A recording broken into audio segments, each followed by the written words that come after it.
Miss হবে না আপনার পছন্দের টিভি শো। দেখুন জি5 অ্যাপে একদম ফ্রি। তাহলে তুমি এক কাজ করো, তুমি রাধার সাথে ঘুমিয়ে পড়ো।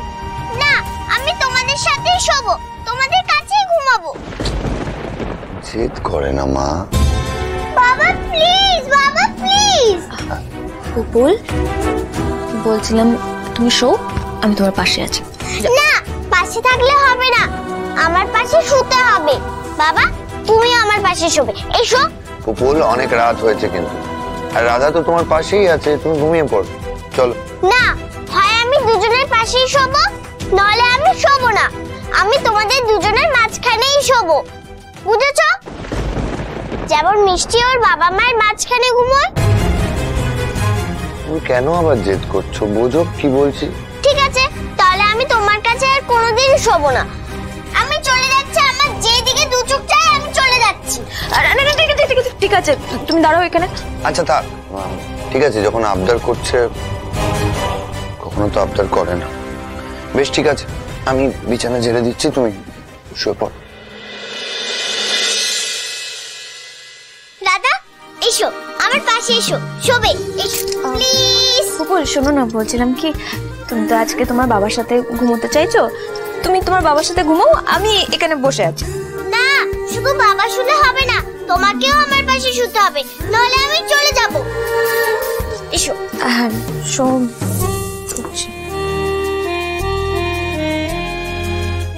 বাবা এসো। হ্যাঁ এই তো মা।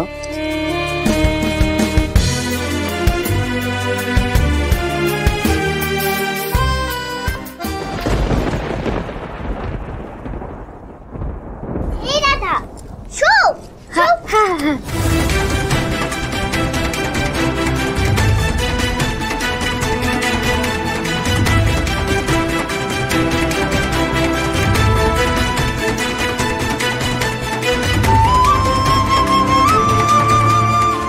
আমার জায়গাটা তুই নিয়ে নিলি রাধা,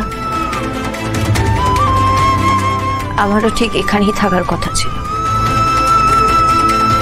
অবশ্য তোর কোনো দোষ নেই এটাতে, ভালো থাক তোরা,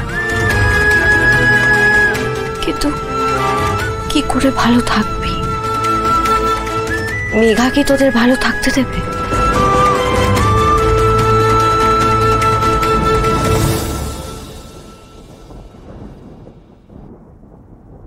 রাধা একটা গান গাও না এখন। ফুপুল বায়না করে না, এখন এত রাতে কেন গান গাইবে? চোখ বন্ধ করো, ঘুম চলে আসবে মা। ঘুমোবো বলেই তো রাধাকে গান গাইতে বলছি।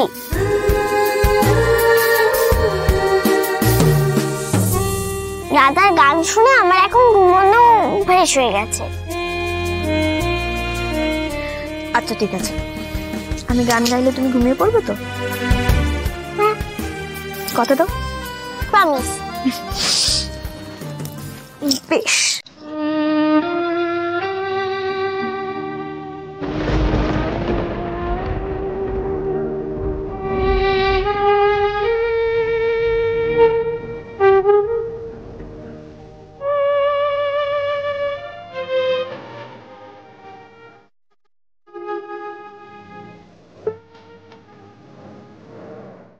জি5 ডাউনলোড করুন আর সব এপিসোড দেখুন একদম ফ্রি। মিস হবে না আপনার পছন্দের টিভি শো। দেখুন জি5 অ্যাপে একদম ফ্রি। আদিত্যর জন্য চাটা বানাই। মেঘা,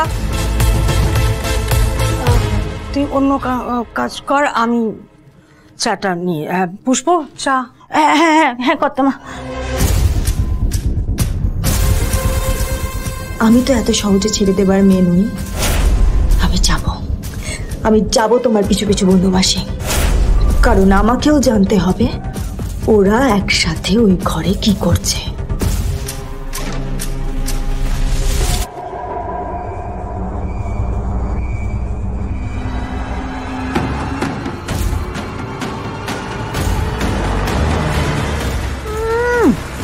একা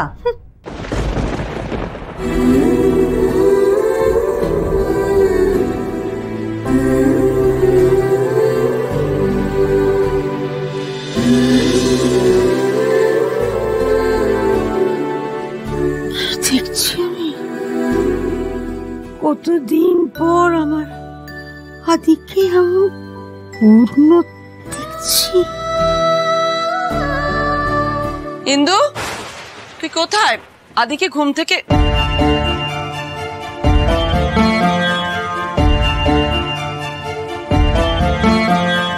কি হয়েছে গো তোমরা? আদিত্য, আদিত্য না, আসতে বলবো না আমি। আদিত্য ওঠো, আদিত্য।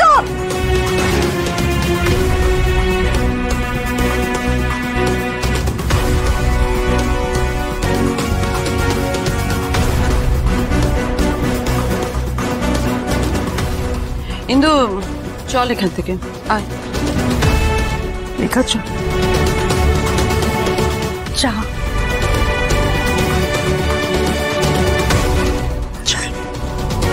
না চল আদিত্য, আয়।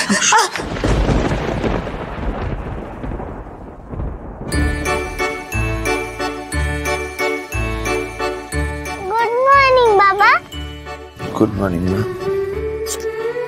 গুড মর্নিং দাদা।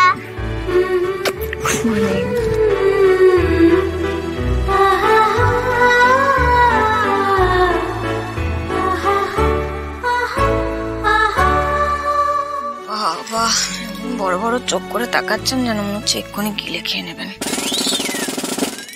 দূরে সরে ঘুমোতে পারোনি, এই বুঝেছো আমার কোনো উপায় নেই, অমনি সুযোগ নিলে, তাই তো? তো দোষ রাধা ঘোষ, তাই তো? হ্যাঁ, আপনি কি করছিলেন রাত্রিবেলা? আপনি কেন? পুপুল আমার কাছে শোবে, পুপুল আমার কাছে শোবে, নিজে হেদিয়ে মরছিল আর আমাকে বলছে। এই কি বললে? কি বললে কথাটা? হেদিয়ে মরছিলেন। একদম এই সমস্ত বাজে ভাষা ব্যবহার করবে না, কিন্তু আমি বারণ করেছি অনেকবার।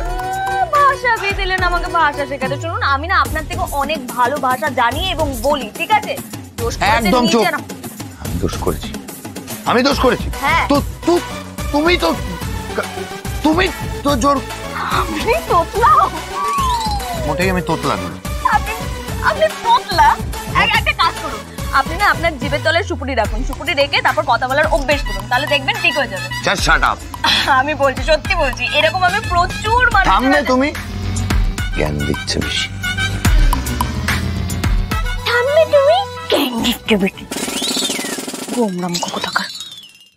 জি5 ডাউনলোড করুন আর সব এপিসোড দেখুন একদম ফ্রি। মিস হবে না আপনার পছন্দের টিভি শো, দেখুন জি5 অ্যাপে একদম ফ্রি। শোনো শোনো গুণীজন, শোনো দিয়া মন, দাদাগিরির মঞ্চে আমার হইল আবর্তন। বাঙালির হেসেল খুঁজে এনেছি রতন, পাঁচালির ছন্দে রাধি করিয়া যতন। গা থেকে শহরের সব প্রিয়জন, সুনন্দা নামে আমায় করিও আপন। মহারাজে মোহিত হয়ে আছে বাঙালি মন, দাদাগিরির মঞ্চে আমার হইল দর্শন।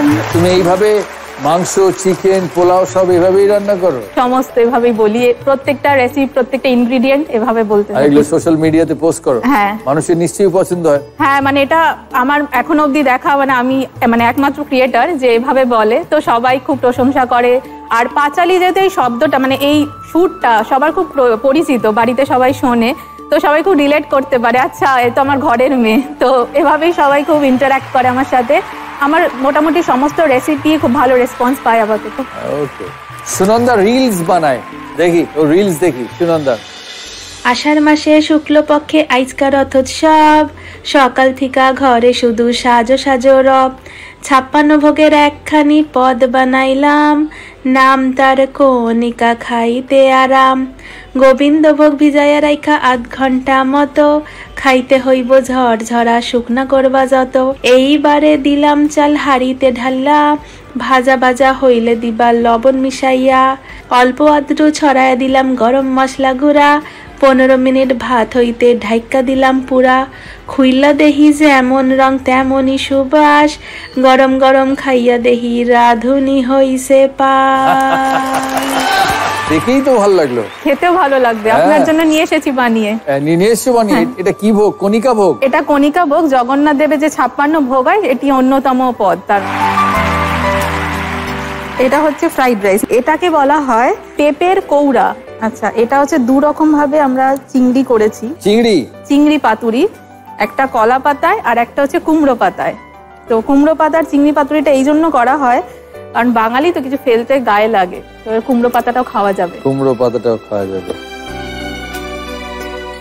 আর সাথে এখন যেহেতু আমাদের একটা পিঠে পুলির দিন চলছে, পিঠে আর পুলি ছাড়া তো হবে না, তো পাটিসাপটা সাথে মুখ পুলি।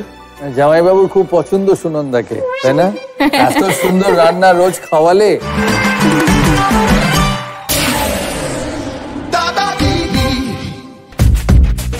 এই মানুষটির কাজ কি? এটা একটা অর্থপূর্ণ শব্দ বোঝাচ্ছে, এটা জল, তারপর একটা লেটার আছে। এই মানুষটার কি কাজ?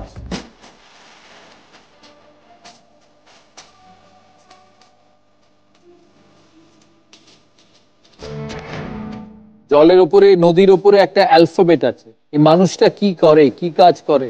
দাঁড় পেয়ে যায়। হ্যাঁ, নৌকা দাঁড় পেয়ে যায়। না, ইংরেজিতে আছে না।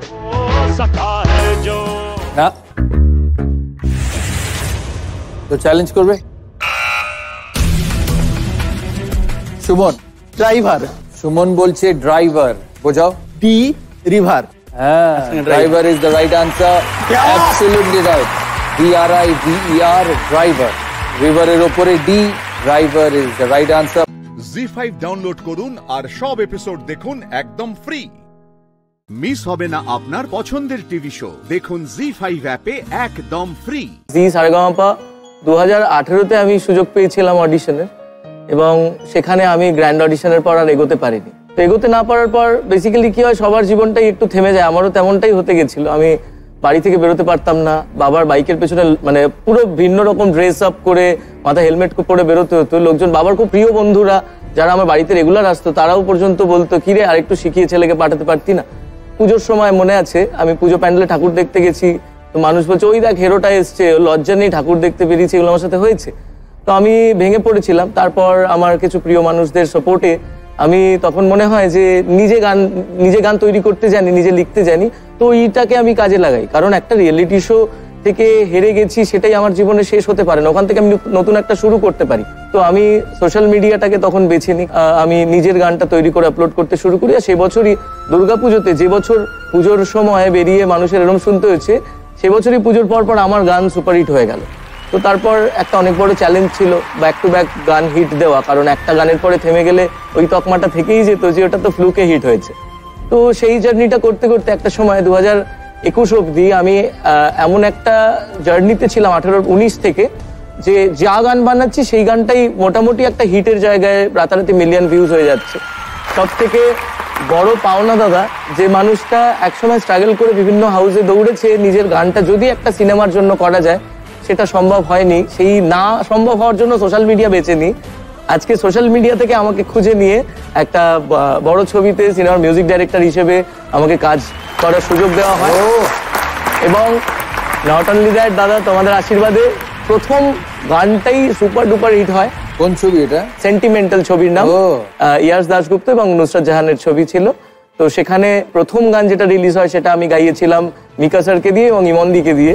তো সেই গানটা বিপুল জনপ্রিয় হয়, প্রচুর রিলস, প্রচুর ভিউজ এগুলো হয়। সেকেন্ড গান, সেটাও বিপুল জনপ্রিয় হয়।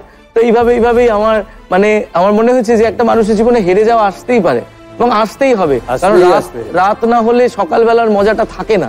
আমি যেখানে অনুষ্ঠান করতে যাই দাদা, আমি সবসময় আমার শ্রোতাদের একটাই কথা বলি, যে মুহূর্তে আমরা মনে করবো আমাদের লাইফটা শেষ হয়ে গেছে, ফুল স্টপ পড়ে গেছে, তারপর দুটো ডট টেনে টু বি কন্টিনিউড করে দেখি না পরের দিনটা কি হয়। অ্যাবসলিউটলি, আর কন্টিনিউড হবেই হবে।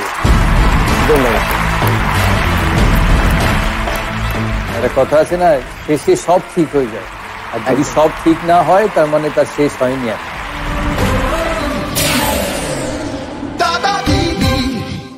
সাইকেলটা পরিশ্রম করলে চালানো যায়, টোটোটা চার্জ করলে রোজগার করা যায়, লরিটা কি করলে ভাগ্য খুলে যায়?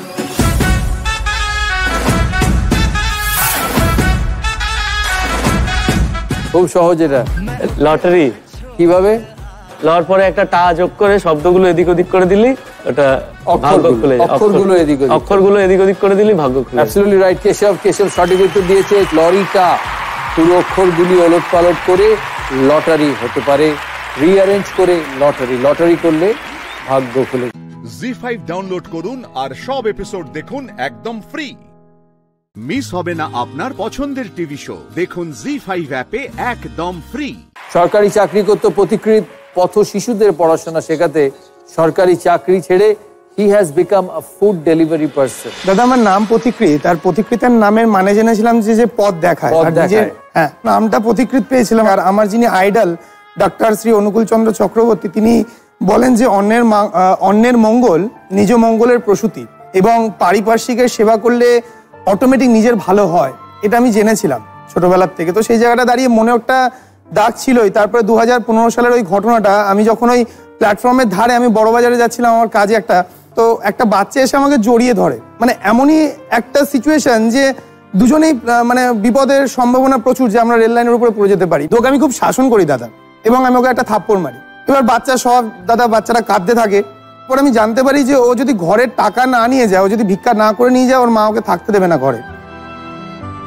আমি ছোটবেলার থেকে দেখে এসেছি দাদা যে মা বাবা সবসময় বাচ্চাকে প্রোটেক্ট করে, বাচ্চাকে লালন পালন করে বড় করে তোলে, নিজের সবটুকু দিয়ে বাচ্চাকে উজাড় করে দেয়। সেই জায়গাটা দাঁড়িয়ে যখন আমি শুনলাম, আমি খুব মানে প্রচন্ডভাবে আপসেট হলাম। এবং ওই ছেঁড়া ড্রেস, ওই ধুলোবালি মাখার চেহারা আমাকে মানে খুব ভাবিয়ে তুলেছিল। এবং মনে মনে এটা ভেবেছিলাম যে ওই একবেলা খাইয়ে কিংবা একটা জামা কাপড় দিয়ে এদের কিছু সলিউশন হবে না। সেই জায়গাটা দাঁড়িয়ে যদি ওদের ভিতরে যদি একটু শিক্ষার আলো জাগানো যায়, ওদের সাথে যদি একটু টাইম স্পেন্ড করা যায়, ওদেরকে এই প্রফেশনটা থেকে বার করতে হবে। এটা তো জীবন নয় দাদা। এখন প্রতিদিন কত বাচ্চাদের দেখভাল করো তুমি? 415 জন দাদা, এবং 4টে ডিস্ট্রিক্ট মিলিয়ে। আর রোল কাকু নাম কেন? আমি যখন ওই সরকারি চাকরিটা ছাড়ার পরে আমি বুঝে উঠতে পারছিলাম না যে আমি কি কাজ করব, যেই কাজটা আমাকে ফ্রিডম দিতে পারে, আমাকে স্বাধীনতা দিতে পারে। তো সেই জায়গাটা দাঁড়িয়ে ক্যান্সেল যে খাবারগুলো থাকতো, ক্যান্সেল যে অর্ডারগুলো থাকতো, এবং তখন দুটো আরো কোম্পানি লঞ্চ করে, এবং সেই কোম্পানিতে রোলের একটা অফার থাকতো, বাই 2 get 3, বাই 5 get 5 এরকম অফার থাকতো। এবং সেই টাইমে না রোল প্রচুর ক্যান্সেল হতো। এবং আশেপাশে এই বিভিন্ন যেখানে আমার ক্যান্সেল হতো, যখন বিধাননগর হতো বিধাননগরে দিয়ে দিতাম, যখন দমদমে হতো দমদমে দিয়ে দিতাম, যখন দুর্গানগর হতো দুর্গানগরে দিয়ে দিতাম। তো এই বাচ্চাদের থেকে রোল কাকু এই ব্যাপারটা যে রোল দিচ্ছে রোল কাকু। এবং তোমার একটা আশীর্বাদ চাই দাদা। বিগত 2019 সাল যবের থেকে নিউজটা ভাইরাল হয়েছিল, প্রচুর জায়গায় নিউজটা দেখিয়েছে দাদা ভাই। এখনো অব্দি বহু কোম্পানির কাছে, আমি যে কোম্পানির ডেলিভারি করতাম সেই কোম্পানি আমাকে extra smiles and bravery award দিয়েছে। কিন্তু দাদা ওদের কাছে হাত পেতেছিলাম যে একটা রোল অন হুইলস, ক্যাপে উইথ রোল কাকু অন হুইলস, যেখানে প্রফিট থাকবে এবং প্রফিটটা পুরোপুরি বাচ্চাদের জন্য ব্যবহার করা হবে। এবং কোনো বাচ্চা যাতে দাদা রাত্রেবেলা না খেয়ে ঘুমোতে যায়, এবং প্রত্যেকটা বাচ্চা যেন শিক্ষার আলো যেন প্রত্যেকটা শিশুর মধ্যে প্রবেশ করে, সেই জন্য রোল অন হুইলসটা একটা স্বপ্ন আছে। আশীর্বাদ করো যেন এইটা যেন কলকাতা শহরে যেন রোল অন হুইলস ঘুরে বেড়ায়। এটা তোমার কাছে কত জোরে আশীর্বাদ চাই। রোল অন হুইলস, হ্যাঁ roll on wheels. Well done Pradeep, this is a fantastic word. আমি মনে করি তোমার স্বপ্ন তো পূরণ হবেই, তোমার জীবনও বহু ভালো দিকে এগিয়ে যাবে। You must keep doing this. ওই জন্য জোরে হাততালি হোক প্রদীপের জন্য।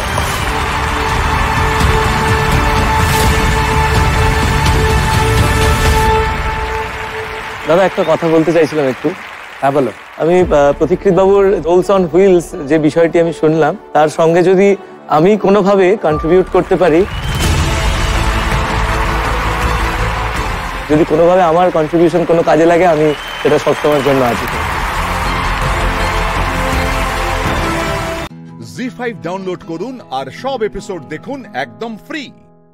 মিস হবে না আপনার পছন্দের টিভি শো, দেখুন জি5 অ্যাপে একদম ফ্রি। ইঞ্জিনিয়ার রেলে চাকরি করে ইন্ডিয়ান রেলওয়েজ, এবং ইঞ্জিনের সমস্ত মডেল তৈরি তার হাতে। আপনি কয়েকটা মডেল এনেছেন তো? আপনার জন্য একটা বিশেষ মডেল এনেছি, যেখানে বসে আপনি টি শার্ট উড়িয়েছিলেন, সেই লর্ডসের স্টেডিয়ামের মডেলটা আপনার জন্য বানিয়েছি।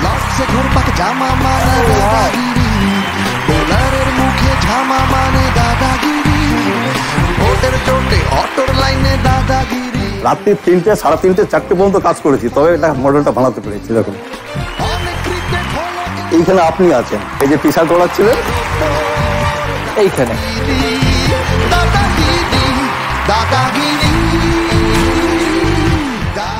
ঘড়িটা চলছে, টাইম দিচ্ছে, দেখুন ফ্ল্যাট লাইট আছে, দেখুন সব আলাদা আলাদা করে সুইচ করে দিয়েছে। যে লাইটগুলো জ্বালান।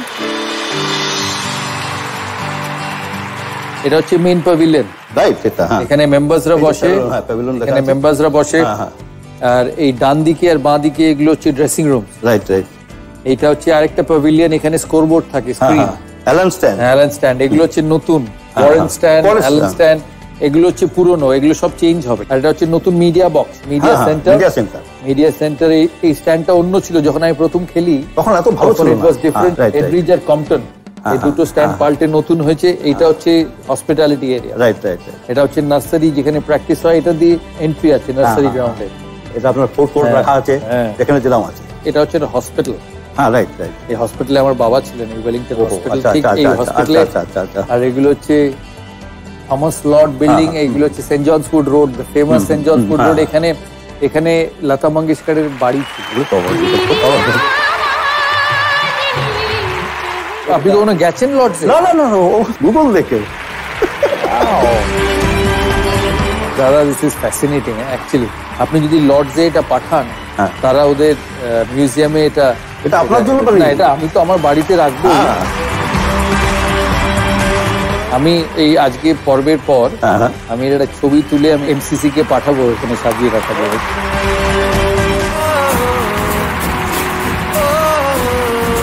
আপনারা এই অ্যাওয়ার্ডটা দেখুন, মিনিস্ট্রি অফ রেলওয়েজ থেকে national award for outstanding service দিয়েছে গৌতম বাবুকে, model maker railway board. Well done, fantastic. আমি এটা গ্যারান্টি দিতে পারি, এই লর্ডসের এই রেপ্লিকাটা আমার বাড়িতে সারা জীবন থাকে। Lord's super hit.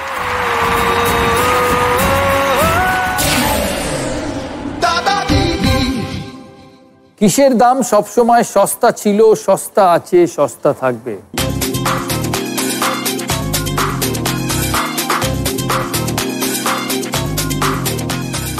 দাম বা দর হিসেবে ভাববে। জিনিসের দাম তো না। আদর? না। তোমার উত্তর আদর? No. West of Bengal? Purulia? জল। জল কেন? ট্রেনে ট্রেনে গেলে সব জায়গায় শুনি জলের দামে ফলের রস, জলের দামটাই সব থেকে সস্তা। মানে কথায়। জি5 ডাউনলোড করুন আর সব এপিসোড দেখুন একদম ফ্রি। মিস হবে না আপনার পছন্দের টিভি শো, দেখুন জি5 অ্যাপে একদম ফ্রি। কলকাতার জয়িতা ব্যানার্জি কন্টেন্ট ক্রিয়েট করে। ছবি কি করে তুলতে হয়, কোন পজিশনে ছবি তুললে দেখতে ভালো লাগে, তার ফলোয়ারদের সে টিপস দেয়। আজকে দাদাও নেবে তার কাছ থেকে টিপস, যে কোন পজিশনে ছবি তুললে ভালো লাগে। আমাদের সাথে আছে গৌরব, তার ব্যান্ডের নাম তাণ্ডব, যে তার গানের মাধ্যমে প্রশ্ন করবে কেশব। चल छैया छैया छैया छैया चल छैया छैया छैया चल छैया छैया छैया छैया चल छैया छैया छैया सारे इश्क के साथ चल छैया छैया सारे इश्क के साथ चल छैया पाँव जन दे चले चल छैया छैया पाँव जन दे चले चल छैया चल छैया छैया छैया छैया चल छैया छैया छैया चल छैया छैया छैया छैया चल छैया छैया छैया वो यार है जो खुशबू की तरह, जिसके जुबां उर्दू की तरह, मेरी जाम रात मेरी कायनात, वो यार मेरा सैया सैया चल छैया छैया छैया छैया चल छैया छैया छैया चल छैया छैया छैया छैया चल छैया छैया छैया।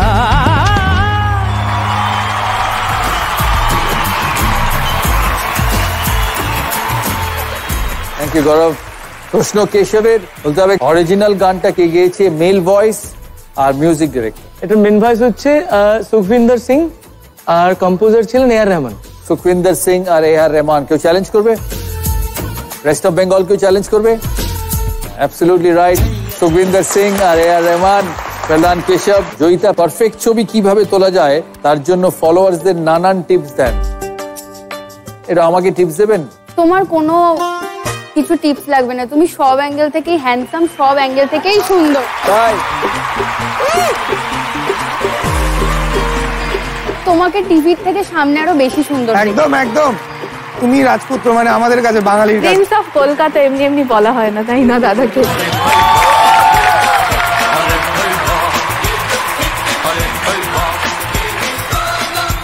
আমার তোমার কাছে আজকে কিছু কোয়েশ্চেন আছে। হ্যাঁ বলো। ফার্স্ট কোয়েশ্চেন হলো, ফেসবুক বা ইনস্টাগ্রামে কার অ্যাকাউন্ট মাঝে মাঝে চেক করা হয় বা ধরো ভিজিট করো?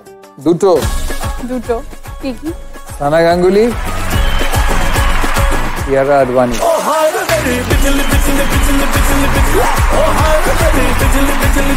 তোমার তো অসংখ্য ফ্যান, মানে মহিলা পুরুষ সব নির্বিশেষে, মানে আমি এসছি, আমার মা বাবা ভাই এসছে, তুমি তাদেরও বোধহয় ক্রাশ, মানে কি বলবো, মানে তুমি সবার। তো মহিলা ফ্যানদের থেকে স্পেশালি কোন প্রশংসাটা শুনলে দাদার মনে লাড্ডু ফোটে? এই যে যেমন বললে দাদাকে রাজপুত্রের মতো দেখে।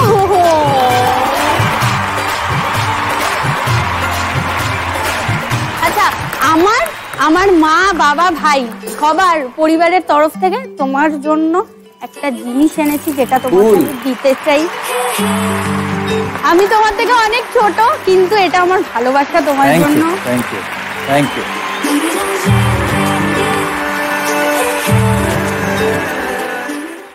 জি5 ডাউনলোড করুন আর সব এপিসোড দেখুন একদম ফ্রি। মিস হবে না আপনার পছন্দের টিভি শো, দেখুন জি5 অ্যাপে একদম ফ্রি। বাংলা পড়ায় সুমন এই আইসিসি ওয়ার্ল্ড কাপের স্মলেস্ট ভার্সন বানিয়ে সে রেকর্ড করেছে। দেখবো কি স্মলেস্ট ভার্সন সে বানালো আইসিসি ওয়ার্ল্ড কাপের। আর একটা কথা আপনাদের জানাই যে দাদাগিরির যে গুগলি রাউন্ড হয়, সে ছাত্রছাত্রীদের পড়ায়, ছাত্রছাত্রীদের মোটিভেট করে, আর তার মোটিভেশনটা আসে গুগলি রাউন্ড থেকে ইন্সপায়ার। এটাও জানবো কেন, কিভাবে। 1853 সালে 16 এপ্রিল ট্রেনটা চলেছিল প্রথম, সেটা ডিস্ট্রয় হয়ে গেছে। তারপরে 1855 সালে এটা বানানো হয়েছে। 1855 এটা গিনিস বুক অফ ওয়ার্ল্ড রেকর্ডের নাম আছে। কেন? এখনো ওয়ার্কিং কন্ডিশন আছে। এখন চলছে। দিল্লি ক্যান্ট টু আলোয়ার পর্যন্ত টুরিস্টদের নিয়ে যায় আবার আসে। আলোয়ার, আমি আলোয়ারে ক্রিকেট খেলেছি। আলোয়ার হচ্ছে রাজস্থানে, আর আমার এখনো মনে আছে আলোয়ারে আমি প্রথম দিলীপ ট্রফি খেলতে যাই, মাঠের মধ্যে দিয়ে উট ঘুরে বেড়াচ্ছি। Well done sir, thank you, thank you. এখনো চলে, এখনো দিল্লি ক্যান্টনমেন্ট থেকে আলোয়ারে যায়। তবে আপনার লর্ডসের এই স্টেডিয়াম সুপার হিট, ফ্যান্টাস্টিক দাদা।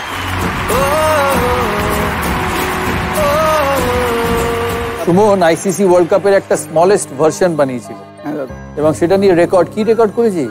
এই মুহূর্তে smallest replica of ICC world cup India book of রেকর্ডে রয়েছে, এবং এটার স্পেসিফিকেশন হচ্ছে হাইট মাত্র 12 মিলিমিটার। শুধু ইউজ করা হয়েছে একটাই দেশলাই কাঠি, একদম খালি চোখেই বানানো। এটা একটা দেশলাই কাঠি দিয়ে আইসিসি ওয়ার্ল্ড কাপ রেপ্লিকা বানানো আছে? হ্যাঁ দাদা, দেখি।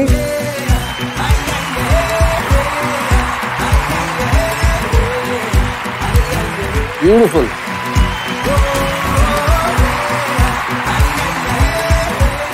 বিউটিফুল। একটা মাত্র দেশলাই কাঠির কোণ ভেঙে ভেঙে আইসিসি রেপ্লিকা। বাহ বাহ, ফ্যান্টাস্টিক। সুমন, তুই তো গৌতম বাবুর মতোই ট্যালেন্টেড রে। কি এমন জিনিস যা মাছও হয়, পশুও হয়, মাঝের অক্ষর বাদ দিলে পাখিও হয়?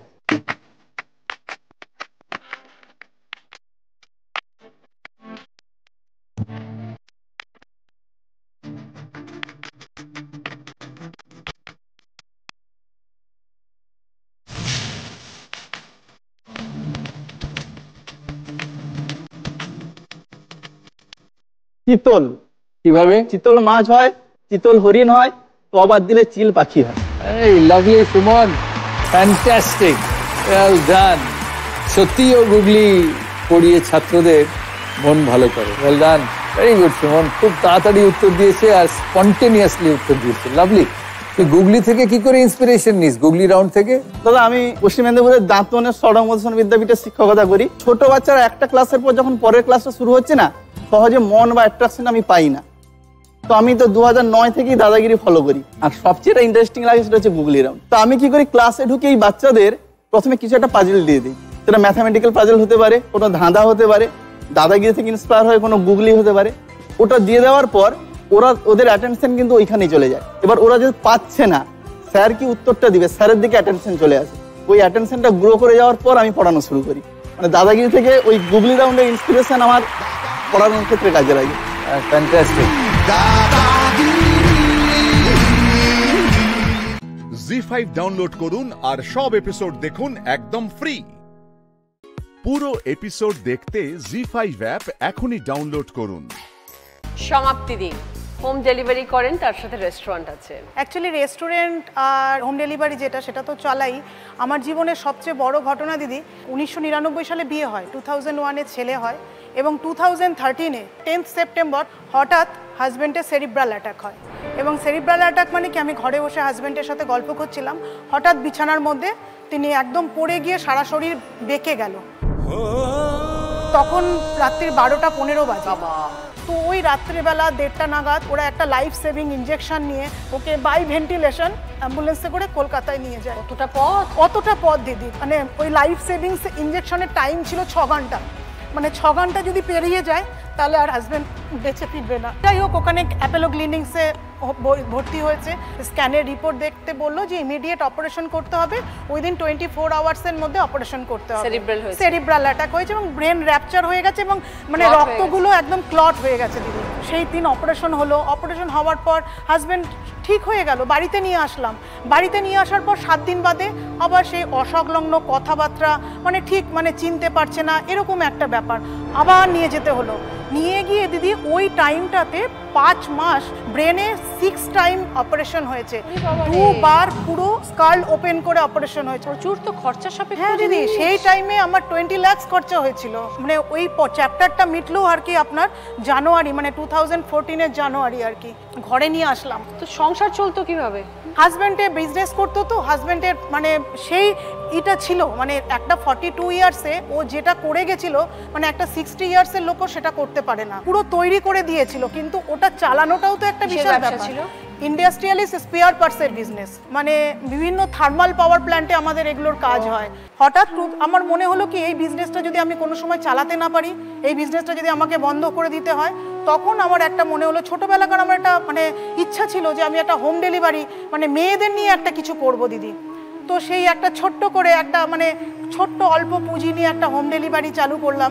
জাস্ট 1 বছর যেতে না যেতেই 2020-তে আমাদের করোনাটা তখন সেকেন্ড ওয়েভ আর কি চলছে।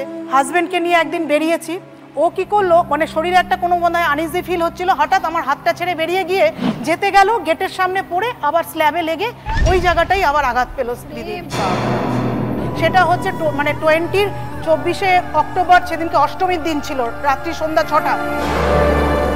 তো দিদি ওই অবস্থা, ওই যে সেন্সলেস হলো, কিন্তু তারপরে আর তাকে আমি দাঁড় করাতে পারিনি। সে প্রাণে বেঁচে আছে, পুরো আইসিইউ সেট আপ করে আমার ঘরে রাখা আছে দিদি। এখনো দিদি 3.5 বছর হয়ে গেল। কি বলছেন? 2টো আয়া থাকে।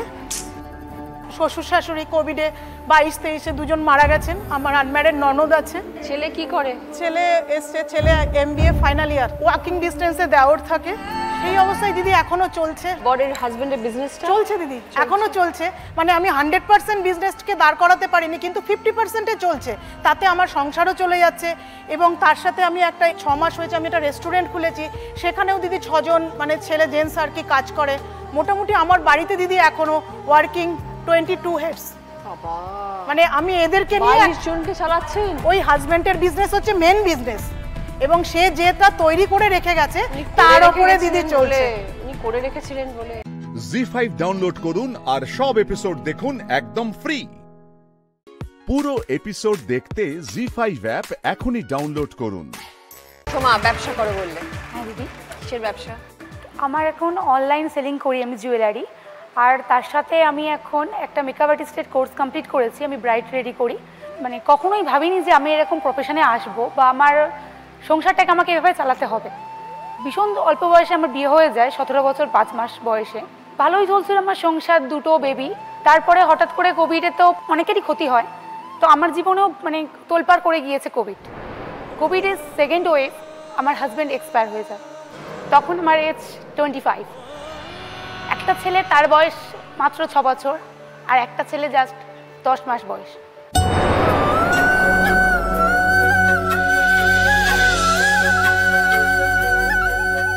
কোভিডে হলো? কোভিডে প্রচুর লোককে ডেকেছি, কেউ যদি পাশে এসে তখন দাঁড়ায়নি। একটা মেয়ে আমি, আমার ভাই অনেক ছোট, তখন তার হয়তো 15 বছর বয়স। সেই টাইমে আমি ওকে নিয়ে একটা অ্যাম্বুলেন্স নিয়ে হসপিটালে নিয়ে যাই আমার হাজব্যান্ডকে। প্রচুর লড়াই করি, ডক্টরদের সাথে কথা বলি যে আমার ও ছাড়া আমার পৃথিবীটা কেউ নেই, পুরো অন্ধকার। তো ওনারাও প্রথম দিকে বলেন যে হ্যাঁ উনি রেসপন্স করছেন, ভালো আছেন, অক্সিজেন স্যাচুরেশন ভালো হয়েছে। হঠাৎ করে কি হলো, ওর একটা কিডনি ড্যামেজ হয়ে গেল। প্রচুর ঠাকুরের মন্দিরে ঘুরেছি, কিন্তু আমি তাকে আর ফিরিয়ে আনতে পারিনি। সেই টাইমে দাঁড়িয়ে আমার মনে হয়েছিল আমার জীবনটা জাস্ট অন্ধকার হয়ে গিয়েছে, আর কিছু হবার নেই আমার। তারপর আমার বাড়ির লোকরা আমাকে বোঝায়, আমার মাও আজকে এসছেন, তিনিও বলে যে এরকম দিদি নাম্বার 1-এও এরকম তোর মতন অনেকে আছে, তো তুই এরকমভাবে জীবনটা ভাবিস না, তোর একজন চলে গিয়েছে বলে তুই তোর বেবিদের জন্য তোকে বেঁচে থাকতে হবে। তো সেখান থেকে দিদি, আমার হাজব্যান্ড তো যেহেতু প্রাইভেট কোম্পানি চাকরি করতো, সেরকম প্রচুর কিছু হয়তো আর্ন করেনি বা জমানো টাকা ছিল না, তো যেটুকু দিদি ছিল সেটুকু দিয়ে আমি মেকআপ আর্টিস্টের কোর্স কমপ্লিট করি এবং বিউটিশিয়ানের কোর্স কমপ্লিট করি। তো এগুলো করার সাথে সাথে আমি জুয়েলারির ব্যবসা শুরু করি। ফেসবুক লাইভের মাধ্যমে আমি জুয়েলারি দেখাই। এখন বর্তমানে সোনার যা ভ্যালুয়েশন প্রচুর, অনেকে তো শখ থাকলেও সোনার জুয়েলারি পরতে পারে না। বর্তমানে এরকম মার্কেটে 1.5 গোল্ড যেটা এসছে, আমি সেটাকে নিয়েই কি বিজনেস আমি করি। প্রথম যদি অল্প অল্প হতো, এখন মোটামুটি হয়, যাতে আমি সংসারটা চলছে। এবং আমার দুটো ছেলে আইসিএসসি বোর্ডে পড়ে, তাদের স্বপ্ন পূরণ করতে, এর সাথে নিজের স্বপ্ন পূরণ করতে আমি চেষ্টা চালাচ্ছি আমার বাচ্চা দুটোকে মানুষ করার জন্য। আর মেকআপটা তাহলে পুরো শিখলে? পুরো মেকআপটাই আমি পুরো। এখন কি ব্রাইডাল মেকআপ টেকআপ সব করো? এখন ব্রাইডাল মেকআপ করি, পার্টি মেকআপ করি, এইগুলোও করি। তো সেগুলো কোথায় করো? তোমার বাড়িতেই? হ্যাঁ দিদি, বাড়িতে করি। এবং ক্লায়েন্টসরা আসেন, ব্রাইডরা আসে, বা আমার যারা আমি ফেসবুকে ছাড়ি, যেগুলো আমি ব্রাইড রেডি করে ছাড়লাম, সেখানে দেখে অনেকে আমাকে বলে, তাদের বাড়িতে গিয়েও অনেকে ফেসিয়াল করায়, হেয়ার কাট করে, মানে পার্লারের সমস্ত কিছু, গান শট করে কান ফোটানো, এই সমস্ত কিছুই আমি করি। আর বাচ্চারা স্কুলে যাচ্ছে, আর বাচ্চাদেরকে আমার শাশুড়ি মাও প্রচুর হেল্প করে। আমি বড় বাজারে যাই, মাল তুলতে যাই, বা কোনো ব্রাইডকে রেডি করতে যাই, তখন উনি সামলান আমার দুটো বাচ্চাকে, উনি দেখে রাখেন। চাইবো যে আপনি ওদের জন্য প্রার্থনা করবেন যে আমি যাতে আমার বাচ্চা দুটোকে মানুষ করতে পারি। জীবনটাতে এগিয়ে চলতে হবে, জীবন তার থেমে গেলে হবে না। হ্যাঁ দিদি, যাদের চলে যাওয়া তারা তো চলে যাবে, যাদেরকে ছেড়ে যাওয়া হয় তাদেরকে তো জীবনটা আটকে গেলে হবে না। বাচ্চারা আছে সব থেকে বড় কথা, ওদের জন্যই দিদি সবকিছু। জীবনটাকে ভালো রাখতে হবে, যেটা সমাপ্তি দিদি বললেন। জি5 ডাউনলোড করুন আর সব এপিসোড দেখুন একদম ফ্রি। মিস হবে না আপনার পছন্দের টিভি শো, দেখুন জি5 অ্যাপে একদম ফ্রি। হঠাৎ করে মানে আমাদের জীবনে একটা ঝড় চলে আসলো। ডাক্তারকে দেখালাম, বললো কিডনিটা নষ্ট হয়ে গেছে। ভেলোর গেলাম, অনেক কষ্ট করে ওখানে আমরা ছিলাম, থেকে আবার বাড়ি ফিরলাম, কিন্তু কিছুতেই কিছু হচ্ছে না। বায়োপসি করা হলো, তা ওখানকার ডাক্তারও বললো যে এটা ট্রান্সপ্লান্ট করতে হবে, ডায়ালিসিস নিতে হবে। আমরা তো একদমই মধ্যবিত্ত ঘরের এক ফ্যামিলি, যে একটা কিডনি ট্রান্সপ্লান্ট করা তো আর মুখের কথা না। তারপরে আমরা তো এখানে এসে ডাক্তার দেখালাম, সেও তো এক বলল।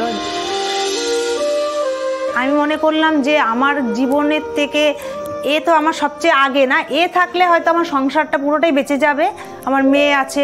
কিডনি খুঁজে পাওয়াটা তো একটা বিরাট, হ্যাঁ, কিন্তু এর থেকে বড় পাওয়া জিনিসের হতে পারে না। হ্যাঁ, এবার কিডনি কেনার মতো তো সামর্থ্য আমার ছিল না। তখন আমি চিন্তা করলাম যে না, আমি মানে ডাক্তারকে বললাম যে আমি কিডনিটা দেব। কিন্তু আপনি দেবেন বললেন তো? হ্যাঁ, দেয়াটা তো মানে এতটা সোজা পথ না, অনেক কষ্ট, প্রচুর। আমি মানে অনেক কঠিন পথে একটা লড়াই করে এসেছি আমি। তো ম্যাচ করলো? হ্যাঁ, ম্যাচ করেছে। তারপরে তো আমরা ট্রান্সফার করলাম। তাকে বানিয়েছে এই রতনদার জন্য, জানেন তো, নাহলে এটা ম্যাচ করবে কি করে? সম্ভব নয় কখনো। তুমি যখন অপারেশনটা হয়ে গেল, তোমার কি ফিলিংস? তুমি কি রকম? ও অস্বাভাবিক কষ্ট, ওই কষ্ট মানে আমার মেয়ে হতে গিয়ে আমি অত কষ্ট পাইনি। মানে আমি কিছু খেতেই পারতাম না, আমার এত কষ্ট হতো শরীরে, কিন্তু আমি মানে কিচ্ছু, এমনকি শুধু ফলের জুসটা খেয়েই আমি ছিলাম। তো তখন কেউ এগিয়ে আসে? আচ্ছা, মানে জার্নিটা সম্পূর্ণই আমাদের একা। 5 দিন বাদে এসে আবার রান্নাঘরে আমি ঢুকে গেলাম। বাড়ি ফিরে এসে? হ্যাঁ, বাড়ি ফিরে এসে, একমাত্র মেয়ের জন্যই। তারপরে তো 10 দিন পরে একে আবার ছেড়ে দিল, তাকেও আবার আমি আনতে গেছি। আমি ছাড়া তো তাকে ছুটি হবে না। তুমি তখন হাঁটাচলা করতে পারতে? হ্যাঁ, একাই। আমি, আমার মানে ননদরাও গেছে, মেয়ে গেছে, গিয়ে আমি নিয়ে এসেছি। আর এ তো পুরো 6 মাস পুরো বেড রেস্ট, একদম ঘরে, একটা ঘরে। ডাক্তাররা বলে যাতে ইনফেকশন না হয়, কেউ ঘরে যাতে না ঢোকে, মানে একজনে ঢুকতে পারবে, মানে ড্রেস ট্রেস ছেড়ে সে ঢুকতে পারবে। ওই জন্য আমাকে পুরো 6 মাস একটা ঘরেই ছিল। তোমার ক্ষেত্রে পপিদের কোনো রেস্ট্রিকশন? আমার ক্ষেত্রে কোনো রেস্ট্রিকশন না, মানে ওই ভারী জিনিস কিচ্ছু ওঠাতে পারবে না এইসব, আর ঝাল তেল মশলা খাবে না, এইসব বলা ছিল। তো একটা ডায়ালিসিস হওয়া মানে তো শরীরও খুব প্রচুর কষ্ট হয়েছে। তখন ওই সময়টা আমার লোকালি করাতেন ডায়ালিসিস? না, বারাসাত নিয়ে যেত। ওই সময়টা আমার মেজো ননদ আমাকে খুব হেল্প করেছে। সপ্তাহে কদিন করে? 3 দিন হয়ে যেত। 3 দিন হয়ে গেছে সপ্তাহে। যখন মেজ ননদ নিয়ে যেত তখন আমি আবার কলকাতায় গিয়ে আমার চেক আপগুলো করাতে হতো। আর ওই সময়টা খুবই আমাদের কষ্টের মধ্যে দিয়েই গেছে, যে একটা ডায়ালিসিস পেশেন্ট খাওয়া দাওয়াগুলো সম্পূর্ণটা রেস্ট্রিকশনে ছিল। মানে সেদ্ধ ভাত ছাড়া আর কিছু না? হ্যাঁ, সেদ্ধ ভাত, মানে তেল ছাড়া, লবণ ছাড়া, মানে কাঁচা মুগ ডাল, এসব যা যা বারণ করেছিল ডায়ালিসিস সেন্টার থেকে আমি সেভাবেই রান্না করতাম, দোকান সামলাতাম, আবার মেয়েকে তখন স্কুল যেত, এইসব সমস্ত কিছু ওকে আবার রেডি করে। 9টা মাস মানে ওরও খুব স্ট্রাগল। হ্যাঁ, ওরও প্রচন্ড কষ্ট গেছে। কিন্তু তুমি যে কিডনিটা দিতে চাইলে পপিদি, সে সময় তোমার বাড়ির লোক বা তোমার একবারও ভয় হলো না, মানে কিছু হতে পারে বা তোমাকে কেউ বাধা দিল, এরকম হয়েছিল কিছু? বাধা যে পাইনি তা না, বাধা পেয়েছি, কিন্তু আমি কারুর কথা আমি শুনিনি। যে না, আমার একটাই কথা ছিল যে না, আমি আমার জীবন দিয়ে একে বাঁচাবো। জি5 ডাউনলোড করুন আর সব এপিসোড দেখুন একদম ফ্রি। মিস হবে না আপনার পছন্দের টিভি শো, দেখুন জি5 অ্যাপে একদম ফ্রি। একজন মেয়ে যখন তার বাপের বাড়ি থেকে শ্বশুর বাড়িতে আসে, তখন সবার আগে সে একজন তার মায়ের মতন কাউকে খোঁজে, যে তাকে তার মায়ের স্নেহ, আদর, ভালোবাসা, কেয়ার এই সবগুলো দিয়ে আগলে রাখবে, যেখানে তার সব আবদার, সব ছেলে মানুষই প্রশ্রয় পাবে, যেখানে তার ভালোবাসার ভিত শক্ত হবে। কিন্তু আমি যা করেছি সম্পূর্ণ বিপরীত। মেঘ, আমি সত্যি আজও জানি না যে তোমার উপর আমার কিসের এত ক্ষোভ, কিসের এত জ্বালা থেকে আমি এতগুলো ভুল কাজ করে ফেললাম। তোমার আর নীলের জীবনে তো আমি বিষ ঠেলে দিয়েছি। নীলকে তোমার থেকে সরিয়ে দিয়ে আমি নিজেকে মহান ভেবেছি। আমি কেন এতটা তোমার প্রতি নির্দয়, এতটা নির্মম হলাম? এক কথায় এর কোনো উত্তর নেই মেঘ। এসব কথা এখন থাকুক। আপনি আমাকে এই কথাগুলো ভুলে যেতে বলছেন, আবার নিজেই আক্ষেপ করছেন, তাহলে কি করে হবে বলুন? না, আক্ষেপ শুধু নয় মেঘ, আক্ষেপ নয়, অপরাধ বোধ, যেটা শত মাপ চাইলেও আমার ভেতরে থেকেই যাবে। এই বিষয়টা নিয়ে তো কথা তুলবো না তাই ভেবেছিলাম, কিন্তু পারছি না তো। তুমিও সহজ হতে পারছো না আমার সঙ্গে, চোখে চোখ রাখতে পারছো না। আর আমি নিজে একটা দারুণ অস্বস্তিতে ছটফট করছি মেঘ। জানি আমাদের মধ্যে যে 1000 মাইলের একটা ব্যবধান ঘটে গেছে, সেইটা নিয়েই আমরা মিলেমিশে থাকবো। আবার যদি বলি, তাহলে কি আমরা সত্যি সহজ হতে পারবো? সত্যি করে বলো তো মেঘ, এই যে তুমি আমরা যেটা করছি সকলের সামনে, সেটা কি অভিনয় নয়? সত্যি কি আমরা নিজেদের সম্পর্কের মধ্যে উষ্ণতা আনতে পেরেছি এখনো? জানেন তো, আমার বাপি একটা কথা বলে, হ্যাঁ হয়তো নতুন কোনো কথা নয়, বাট বাপি বলে থাকে যে টাইম হিলস। ক্ষত আছে সেটা তো অস্বীকার করা যায় না, কিন্তু হিলিংটা হয়তো সময় মতন হয়ে যাবে। একদম ঠিক কথা বলেন তোমার বাবা, একদম ঠিক। সেই হিলিংটা হতে দিও প্লিজ। একজন মা হয়ে আমি আমার সব ভুল স্বীকার করে নিচ্ছি, তোমার কাছে ক্ষমা চাইছি মেঘ। আমি আমার সবটুকু দিয়ে চেষ্টা করব মেঘ, আমার আগের সব ত্রুটি শুধরে নেবার। আমাকে তুমি সেই সুযোগটুকু দিও please.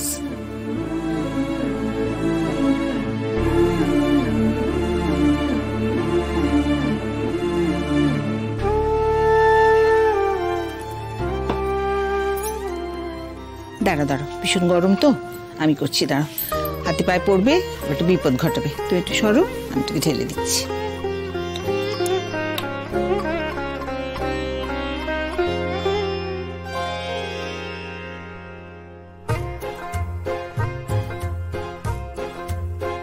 Thank you doctor Ganguly. Megh, আমি তোমাকে একটা অনুরোধ করব, আমাকে প্লিজ ডক্টর গাঙ্গুলি না মা বলো।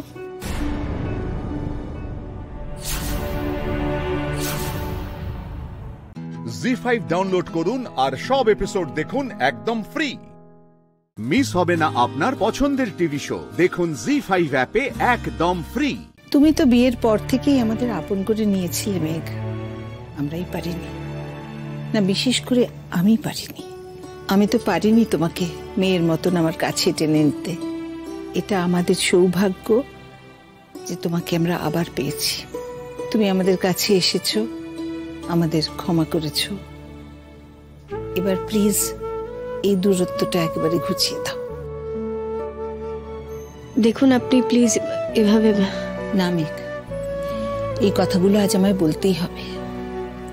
আমার তোমার কাছে স্বীকার করতে এতটুকু লজ্জা নেই যে আমার ভেতরে যে উন্নাসিক আমিটা ছিলাম, এই যে ভাবতাম আমি মীনাক্ষী গাঙ্গুলি, আমি ডক্টর মীনাক্ষী গাঙ্গুলি, আমি কোনো ভুল করতে পারি না, আর সবার জন্য আমি যেটা ভাবছি সেটাই শেষ কথা, তার বাইরে আর কিছু হতে পারে না, সেই ফলস ইগোটা তো তুমি আমার ভেঙে দিয়েছো।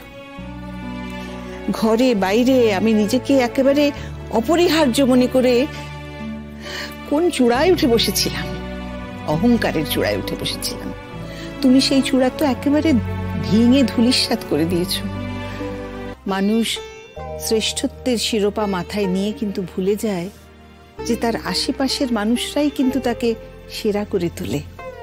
তখন সে বাকিদের অবজ্ঞা করতে শেখে, তাচ্ছিল্য করতে শেখে, আর তারপরে সে একদিন অনুভব করে যে চূড়ায় সে উঠেছে ঠিকই, কিন্তু তার আশেপাশে কেউ নেই যে তার হাত ধরবে।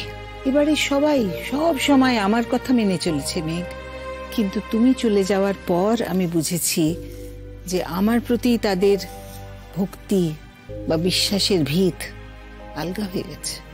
মুখে না বললেও তারা মনে মনে দায়ী করেছে আমাকেই, আমার ভুল সিদ্ধান্তগুলোকে দায়ী করেছে।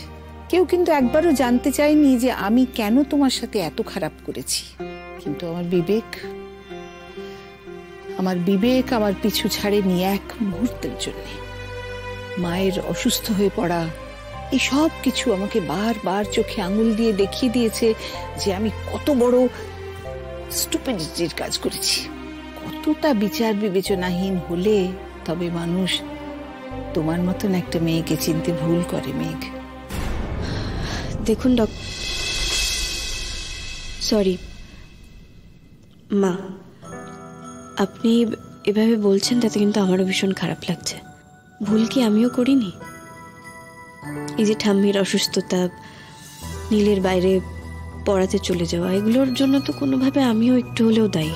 না না, দায় না, ওটা তো তোমার অভিমান ছিল। অপরাধ না করেও যখন সবাই মিলে দোষী ঠাওরায় একজন নিরপরাধ মানুষকে, তখন সে তার আঘাত গোপন করতে নীরবে সরে যায়, সময়ের হাতে ছেড়ে দেয় সবটাকে। তুমি তো সেটাই করেছো মেঘ, আর সত্যি সময় প্রমাণ করে দিয়েছে যে তুমি ঠিক ছিলে। আপনি আমায় এতটা বুঝেছেন? মা তো, আমি খুব খারাপ মানুষ হলেও আমি তো একজন মা মেঘ। জি5 ডাউনলোড করুন আর সব এপিসোড দেখুন একদম ফ্রি। মিস হবে না আপনার পছন্দের টিভি শো, দেখুন জি5 অ্যাপে একদম ফ্রি। আমি সবার জন্য খাবার দাবার রান্না করেছি, গুছিয়ে রেখেছি, সকাল হলে সবাইকে ব্রেকফাস্ট সার্ভ করব, তারপর আবার কাজে বেরোবো। আমি লড়াই করতে চাই না মেহেন্দি, আমি সংসার করতে চাই। জগদ্ধাত্রী সংসারটা করতে চাই, বিশ্বাস কর। আর আশা করছি আমার শাশুড়ি মা হিসেবে বৈদেহী মুখার্জি এবং আমার যা হিসেবে তুই এই সংসারটা আমায় করতে দিবি, এটুকুই।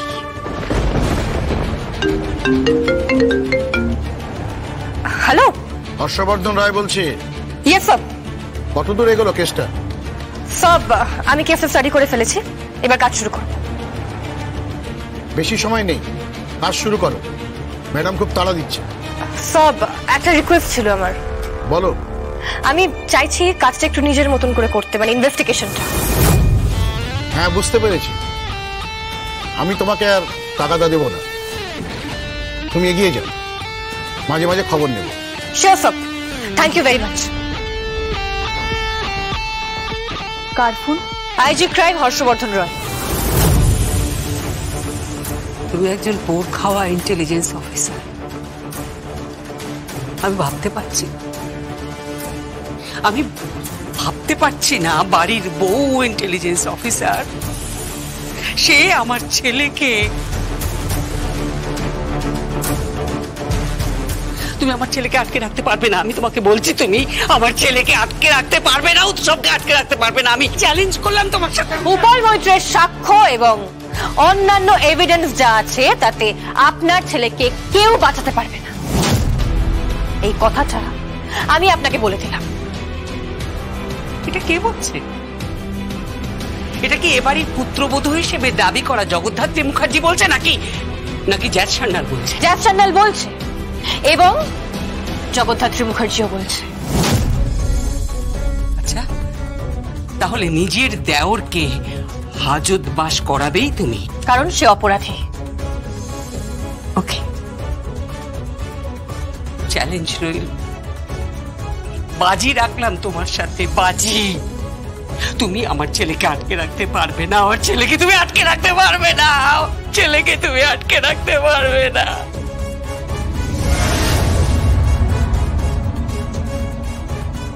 দিদি শোন না, প্লিজ প্লিজ তুই আমার বরকে ফিরিয়ে এনে দে, প্লিজ প্লিজ তুই আমার বরকে ফিরিয়ে এনে দে, প্লিজ। সরি, তোর বর এখন অপরাধী, ওকে কোর্টে চালান করা হবে, তারপর যা ডিসিশন হবে সেটা কোর্ট নেবে। ওকে, আজকের রাতটার কথা আমি কোনোদিনও ভুলবো না, কোনোদিনও না। যে রাতে আমার মুখার্জিদের কোম্পানির চেয়ারে বসে কোম্পানি শাসন করার কথা ছিল, সেই রাতে আমি সর্বস্ব হারিয়ে জাস্ট জিরোতে পরিণত হলাম। জি5 ডাউনলোড করুন আর সব এপিসোড দেখুন একদম ফ্রি। মিস হবে না আপনার পছন্দের টিভি শো, দেখুন জি5 অ্যাপে একদম ফ্রি। আপনার নাম? নাম জিজ্ঞেস করছেন কেন? আপনি তো ফোন করেছিলেন, আমার নাম ফোন নাম্বার সবই তো জানেন, আবার জিজ্ঞেস করছেন কেন? রাইট, বুদ্ধিমতী আপনি। আপনার মতো নই, সেই জন্যই তো আপনি মস্ত অফিসার আর আমি একটা সাধারণ চাকুরিজীবী।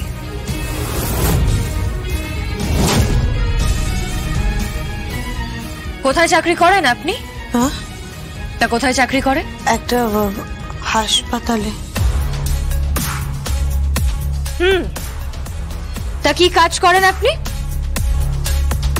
আমি এমার্জেন্সিতে আছি, ওখানেই কাজ করি, ওই যা হয় আর কি। আপনার মেয়ে? আপনি সিঙ্গেল মাদার? কি করে বুঝলেন? Six sense? হ্যাঁ জানি। কি করে জানলেন? আপনার সিক্স সেন্স খুবই প্রখর। হ্যাঁ, সেটা আপনি কি করে জানলেন? পেপারে মাঝে মধ্যেই তো আপনাকে নিয়ে লেখা বেরোয়।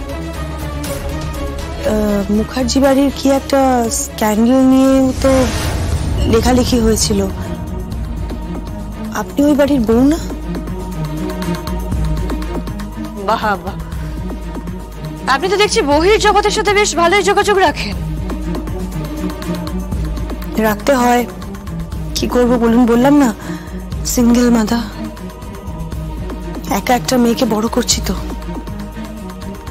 সাবধানে রাখতে হয়। চারদিকে কেমন চিরশকুন উঠছে, কখন কে ছো মেরে তুলে নিয়ে যাবে, তাই বাঁচিয়ে রাখার জন্য তো। যাই হোক, মানে আপনি কিছু নেবেন, মানে চা বা কফি বোধহয় সার্ভ করেন না? না, কি করে জানলেন? ওই যে সিক্স সেন্স। সিঙ্গেল মাদার আপনি,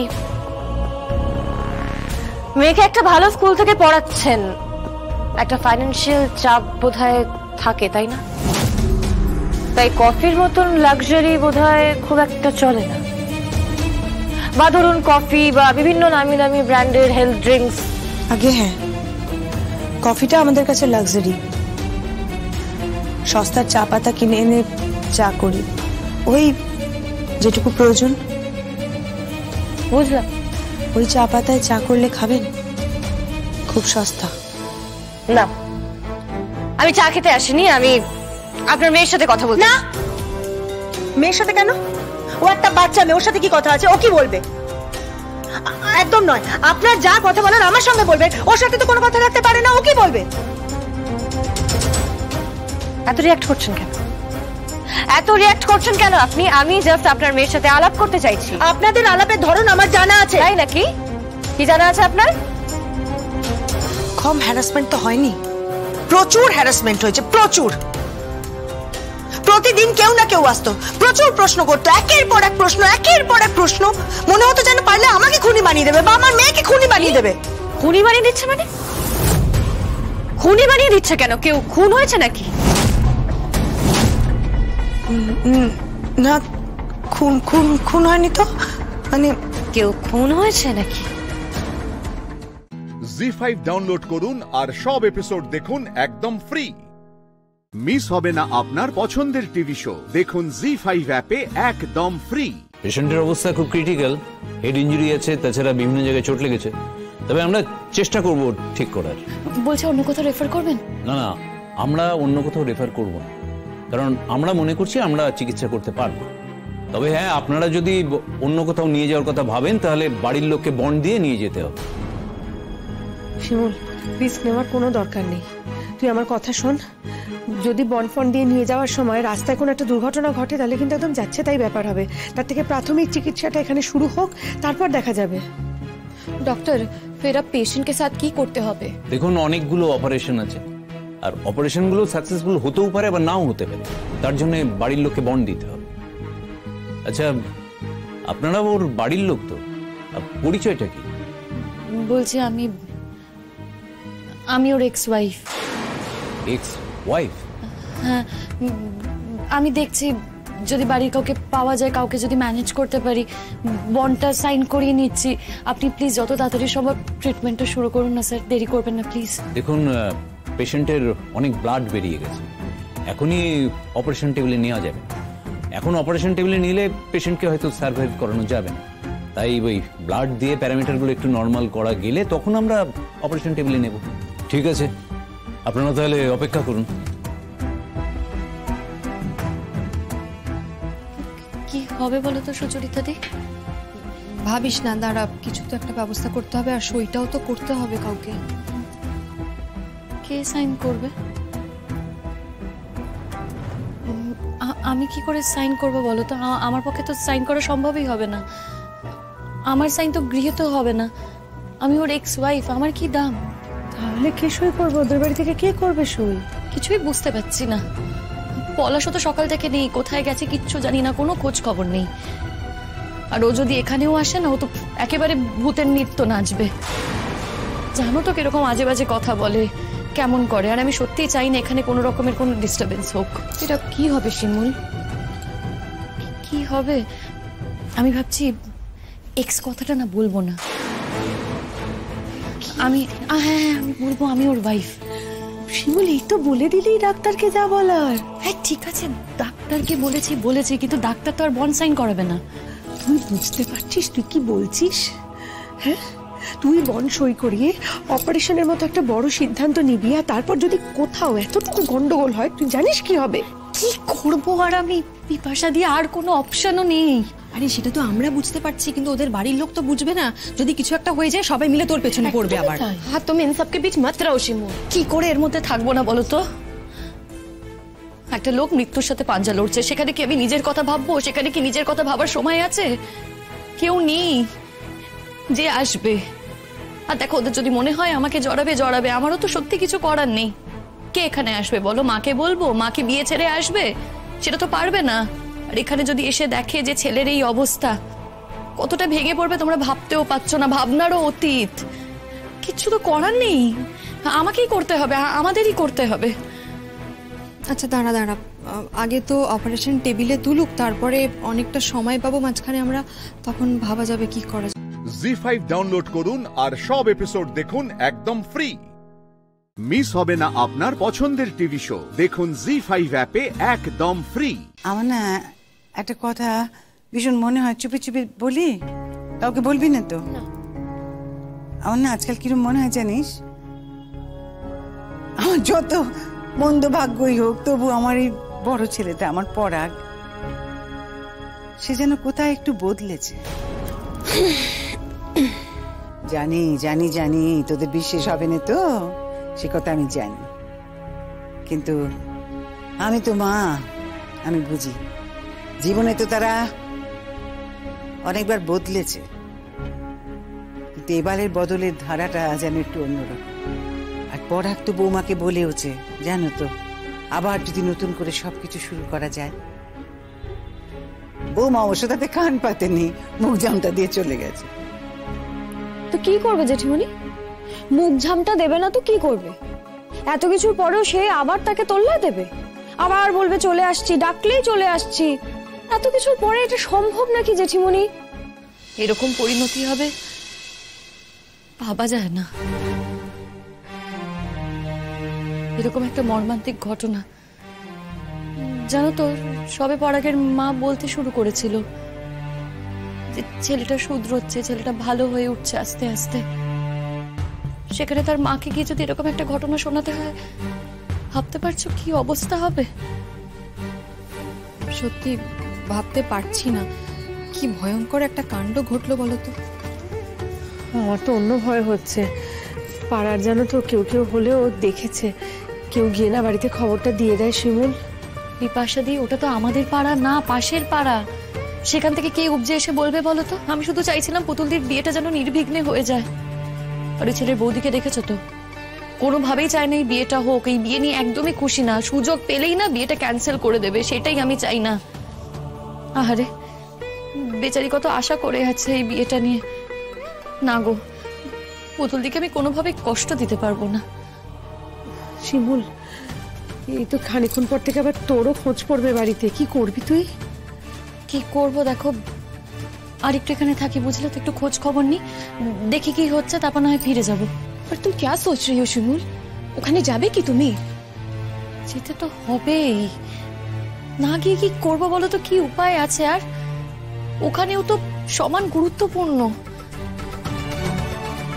আর এখানেই বা আমরা সবাই মিলে থেকে কি করব? যা করার তো ডাক্তারবাবু করবেন, ট্রিটমেন্ট করবেন, অপারেশন করবেন। একজন কাউকে থাকতে হবে, কিন্তু সেটা যে ওকেই থাকতে হবে তার তো কোনো মানে নেই। কেউ একটা থাকলেই হলো। আর অপারেশনটাই বা কখন শুরু করবে তাও তো বুঝতে পারছি না। আচ্ছা একটা কাজ করি, দাঁড়া, একটু তো সময় পাবো, তারপর ভেবে দেখছি। এদিকটা একটু সেটেল হয়ে যাক, তারপর নয় আমরা ওই বাড়ি চলে যাব। ঠিকই বলেছো, এই দিকটা একটু দেখে নি, তারপর না হয় যাবার। দেখো ওখানেও তো যেতে হবে, পরাগের মা সব একা সামলাতে পারবে না, দেখি কি হয়। হ্যাঁ, জি5 ডাউনলোড করুন আর সব এপিসোড দেখুন একদম ফ্রি। মিস হবে না আপনার পছন্দের টিভি শো, দেখুন জি5 অ্যাপে একদম ফ্রি। গরম গরম ভাত আর তার সাথে এখানে যে সবজিপত্রগুলো ছিল না, ওই ফুলকপি, ঝিঙে, কুমড়ো সব দিয়ে একটা পাঁচমিশালি তরকারি করেছি। খেয়ে দেখুন, খিদের পেটে খুব ভালো লাগবে। সব ঘ্যাট চচ্চড়ি সব আমি খাই, মাছ মাংস নেই ঠিক আছে, নিজের পক্ষে একটা ডিম ভাজা পর্যন্ত নেই, কি করে খাবো? স্যার এখানে তো দিনের দিনে রান্না হয়, মাছ মাংস তো রাখার জায়গা ছিল না, মানে ফ্রিজ তো ছিল না। এই তো ফ্রিজ এসে গেছে, কাল থেকে পাবেন। কি বলছেন? আমি কালকে আবার এখানে আসবো মাছ খাওয়ার জন্য? আমার কি মাথা খারাপ? কেন ডিস্টার্ব করছে না ওকে? যান না, গিয়ে বসুন না কোথাও একটা, আমাকে একা থাকতে দিন। এরকম করবেন না স্যার, আপাতত যা আছে খেয়ে নিন না, অন্যকে সরাতে নেই। কেন এক কথা বারবার বলছেন শ্যামলী? বলছি তো আমাকে একটু একা ছেড়ে দিন, আর একদিন না খেলে কেউ মরে যায় না, প্লিজ ডিস্টার্ব করবেন না আমাকে।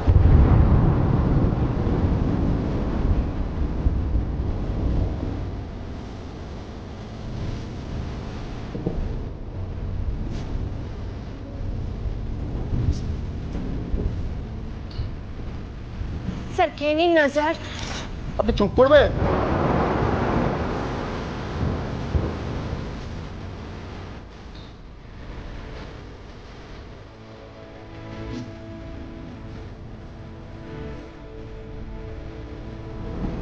এরকম ভূতের মতো বসে থাকা যায় নাকি?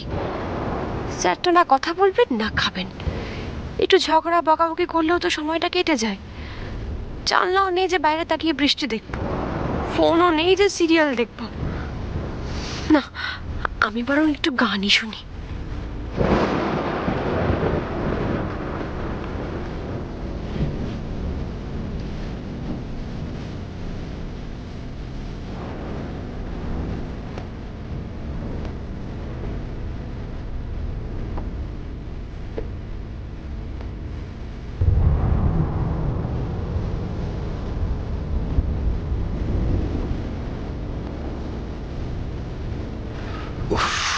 খিদেতে পেটটা তো মোচড় দিচ্ছে এবার।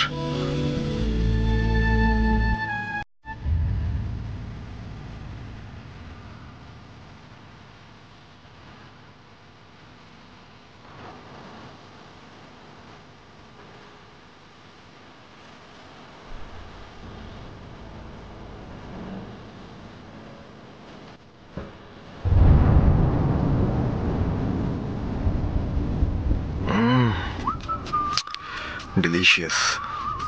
জেনিফার স্টার এমনি এমনি এতটা হাইপার হয়ে যায়নি। He is definitely a good cook.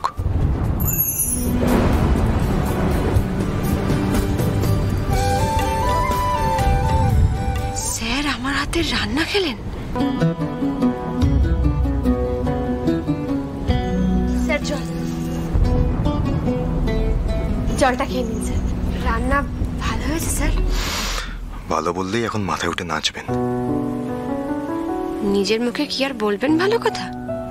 ভালোই লেগেছে, নইলে খেতেন না সব ভাত। মহেশ্বর, যে মানুষটাকে এত শ্রদ্ধা করি তাকে আমি নিজের হাতে রান্না করে খাওয়াতে পারলাম। এত ভালো লাগা আমার কপালে লিখে রেখেছিলে মহেশ্বর। জি5 ডাউনলোড করুন আর সব এপিসোড দেখুন একদম ফ্রি। মিস হবে না আপনার পছন্দের টিভি শো। দেখুন জি5 অ্যাপে একদম ফ্রি।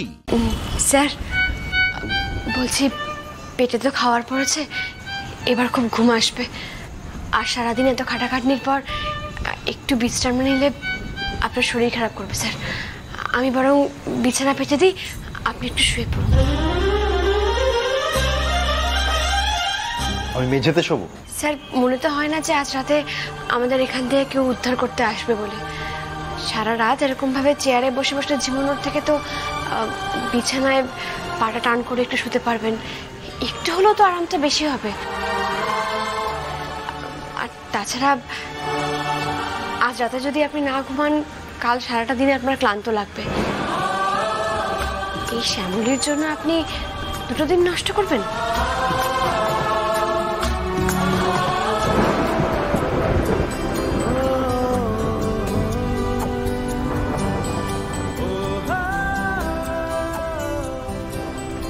আমার তো কিছু চাইবার অধিকার নেই মহেশ্বর, স্বামী সংসার সব থেকেও নেই।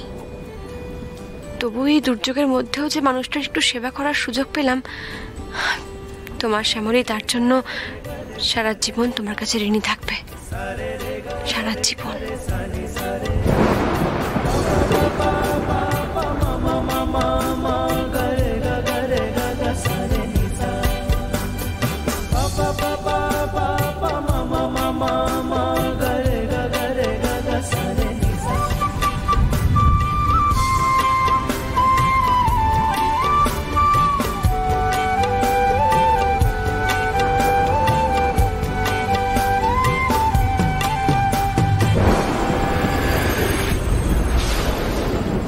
স্যার বাড়ির ছাড়া তো আপনার ঘুম হচ্ছে না, তাই আমি বলছি কি আপনি আমার এখানে মাথা দিয়ে ঘুমুন, তাহলে ঘুমটা আসবে।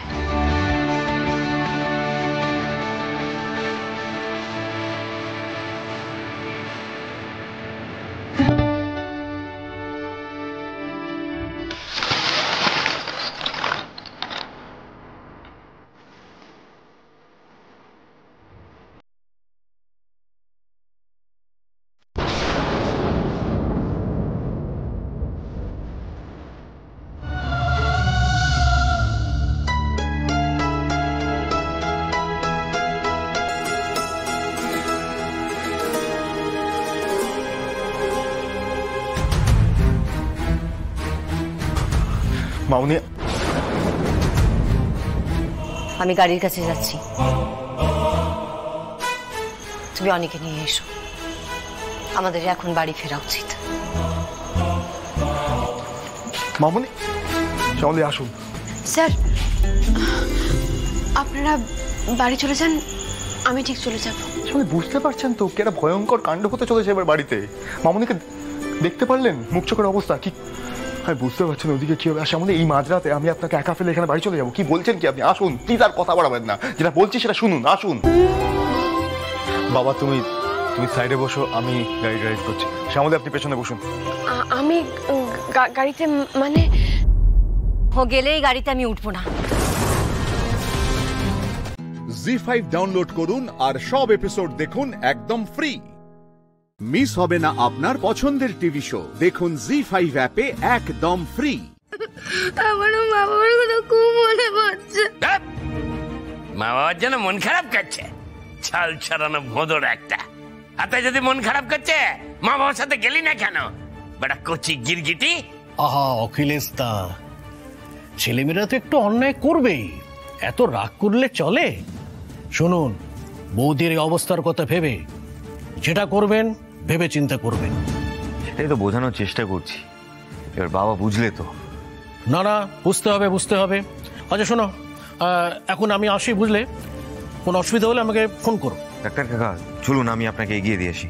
না না, তুমি তোমার মায়ের কাছে থাকো, আমি আসছি।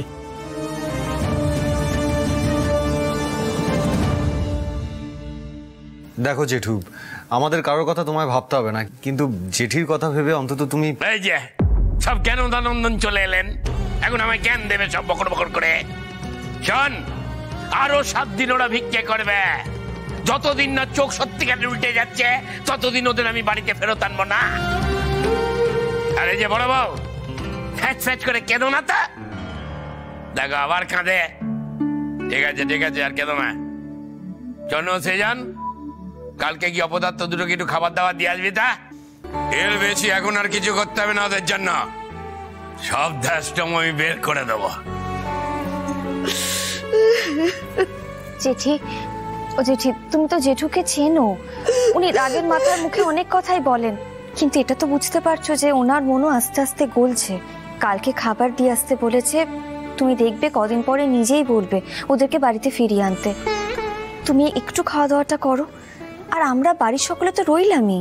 মা, আমি আর মেজদা কাল সকালেই যাবো দাদার কাছে, তুমি চিন্তা করো না। হ্যাঁ বৌদি ভাই, তুমি খাবার দাবার গুলো একটু তৈরি করে দিও তো। দাদা, ও দাদা। ও তোমরা, বলছি আপনি যা বলছিলেন না, আমরা তাদের রাজি। তা ভেবে চিনতে বলছো তো? হ্যাঁ।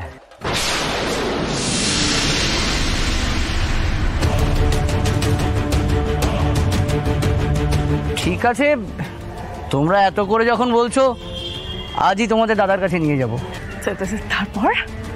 তারপর আর কি, দাদা তোমাদের শিখিয়ে দেবে কি করে ভিক্ষা করে লাখপতি হওয়া যায়।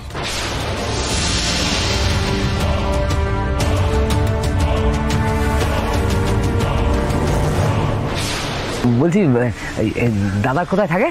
তাহলে আমাদের তাড়াতাড়ি দাদার কাছে নিয়ে চলুন। এসো।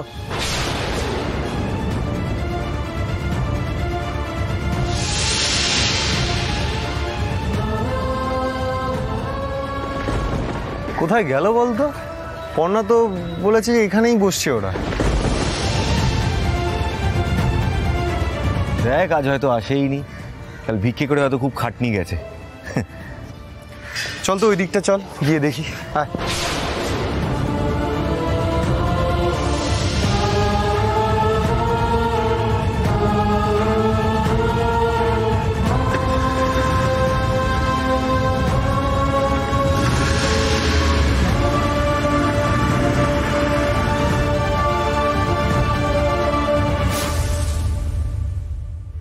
না, এখানেও তো নেই। জি5 ডাউনলোড করুন আর সব এপিসোড দেখুন একদম ফ্রি। মিস হবে না আপনার পছন্দের টিভি শো, দেখুন জি5 অ্যাপে একদম ফ্রি। কি হলো, তোমরা জিনিসপত্র নিয়ে ফিরে এলে যে, দাওনি? বড় রাস্তার ধারে তো পেলাম না, কি করবো বলো? সে কি, তাহলে কি ওরা অন্যদিকে গেছে ভিক্ষে করতে? আরে না না, ওরা অত খাটবে না, দেখো কোথায় ফ্রিতে কিছু জোগাড় করতে গেছে কিনা। সৃজন, সবকিছুটাকে এত সহজ ভেবো না তো। এমনিতেই বেচারাগুলো কাল রাত থেকে কিচ্ছু খায়নি, কোনো খাবার জোটেনি। আর একটা কথা জানো তো, খিদের জ্বালা কুড়ে মানুষকেও খাটিয়ে ছাড়ে। কিন্তু ওরা গেল কোথায়? শোনো ও সৃজন, দাঁড়ান পারবো, ওই তো ওরা এসে গেছে। আরে সাপ, হ্যাঁ রে বাবা, আমার কথাটা শোন। কি হলো রে? ওদের সঙ্গে দেখা হয়েছে? হ্যাঁ, খাবারগুলো দিয়েছিস? ওরা খেয়েছে? আগে শান্ত হ, আগে শান্ত হ। না, আগে তুই বল কেমন আছে, ওকে খেয়েছে?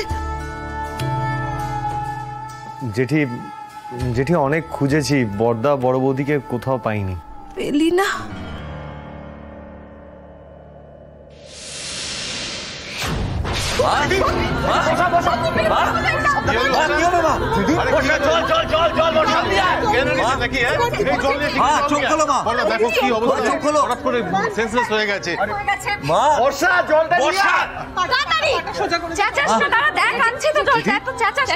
জলটা ছিটিয়ে দাও মা। জেঠি চোখ খোলো মা। মা চোখ খোলো জেঠি। সব ওই অপদার্থটার জন্য, ওর জন্য আজকে বাড়ির এই অবস্থা। বর্ষা বলছি, এক কাজ করি চল, দুজনে মিলে জেঠিকে ঘরে নিয়ে যায়।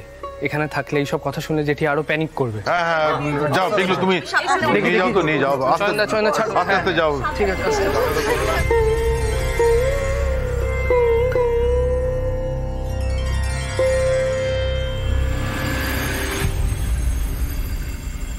জেঠু, আমি ছোট মুখে একটা বড় কথা বলছি। দেখুন, দাদারা যা অন্যায় করেছে তার জন্য তো যা শাস্তি দেওয়ার আপনি দিয়েছেন। এখনো যদি রেগে থেকে ওদেরকে ঘরে না ফেরান, একটা বড় অঘটন ঘটে যাবে। কেন পর্ণা, তুমি হঠাৎ এই কথা বলছো কেন? তোমার কি মনে হচ্ছে কোনো অঘটন ঘটতে পারে? এই হয়েছে না, একটা মেয়ে সারাক্ষণ খালি কুগাইছে। এই সমস্ত কথাবার্তা বলে না তুমি বাড়ির লোকগুলোকে চিন্তায় ফেলে দাও। কিচ্ছু হয়নি, তোমরা কেউ চিন্তা করো না। অয়ন মৌমিতা একদম ঠিক থাকবে, কেউ ভেবো না এসব নিয়ে। মা, আমি কিন্তু অহেতুক চিন্তা করছি না। আপনারা হয়তো জানেন না, আমাদের শহরে একটা র্যাকেট কাজ করছে যারা ভিখিরিদের উধাও করে দিচ্ছে।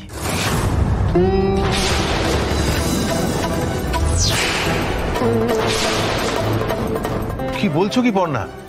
ভিখিরি উধাও হয়ে যাচ্ছে? হ্যাঁ বাবা, কিন্তু তারা কোথায় যাচ্ছে, তাদের সাথে কি হচ্ছে, তার পুরোপুরি ইনফরমেশন কিন্তু এখনো অব্দি প্রশাসনের কাছে নেই। আমার ভয় করছে দাদার দিদি ওদের হাতে না পড়ে যায়। উফ পর্ণা, দাদা আপনি এই মেয়ের কথা একদম কান দেবেন না। ও কোথা থেকে ভুলভাল খবর নিয়ে আসে, একদম শুনবেন না ও সমস্ত কথা। আপনি বাদ দিন তো।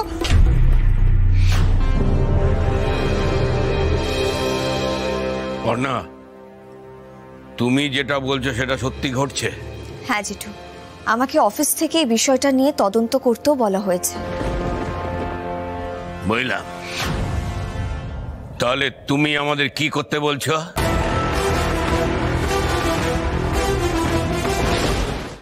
জি5 ডাউনলোড করুন আর সব এপিসোড দেখুন একদম ফ্রি।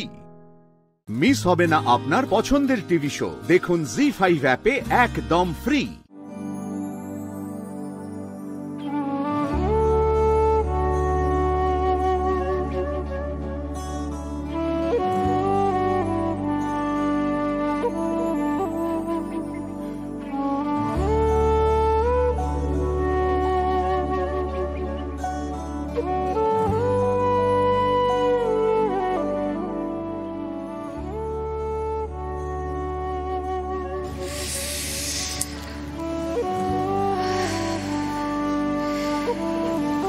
মা কালী, স্যার যেন চিঠিটা পড়তে পারে।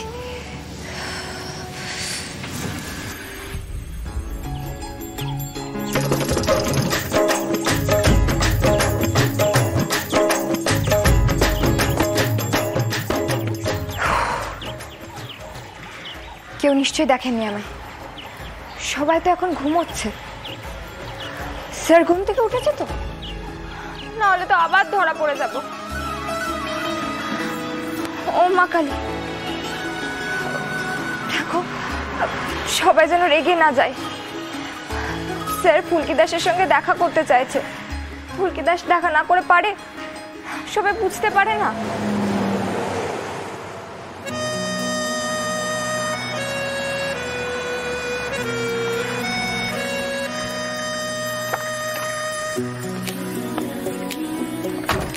স্যার, আপনি যে আমার চিঠিটা পেয়েছেন, ঠিকভাবে পড়তে পেরেছেন, এটাই মা কালীর কৃপা।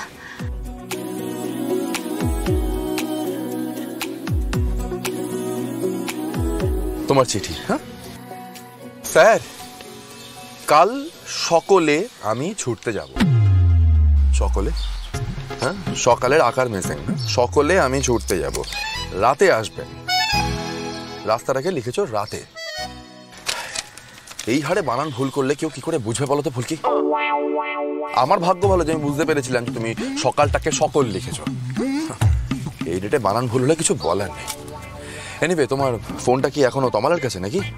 হ্যাঁ স্যার, আপনি বুঝি আমায় বানান নিয়ে বকবেন বলে ডেকেছেন, তাহলে আমি যাচ্ছি। এই ফুলকি দাস, একদম বেশি সাহস দেখাবে না, বুঝেছো? না রোহিত, না। মাথা ঠান্ডা, মাথা ঠান্ডা। ফুলকি, আমি তোমাকে একটু দূরে নিয়ে যাব ভাবছিলাম, মানে kind of a long drive. তুমি চলে যেতে চাইলে যাও। দূরে নিয়ে যাবেন? কিন্তু স্যার, ধানু দিদি যে বলল এই সময়, মানে এই ডিভোর্স মামলার সময় বরেরা বউদের অনেক কিছু বোঝায়, আপনি সেরকম কিছু করবেন না তো?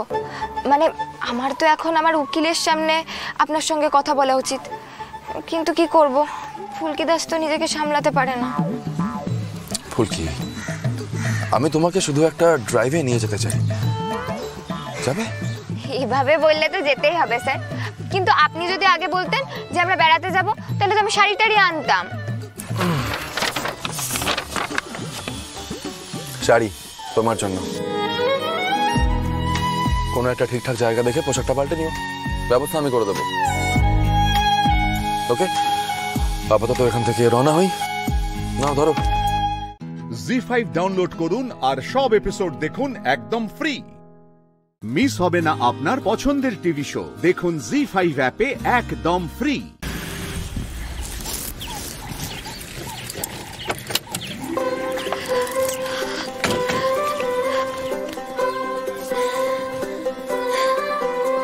আপনি আমাকে এখানে আনলেন স্যার? যাক, জায়গাটা চিনতে পেরেছো তাহলে? স্যার, এটা তো আমার জায়গা। অশোকনগর থেকে নবাবগঞ্জ যাওয়ার পথে পড়ে, চিনতে পারবো না তা হয়? বিয়ের পর তো এই রাস্তা দিয়ে ফিরছিলাম।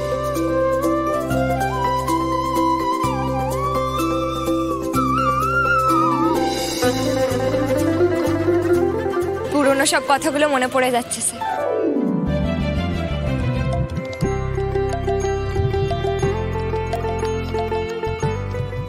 সুযোগ বুঝে কেসটা তুলে নেওয়ার কথা বলবো ফুলকিকে।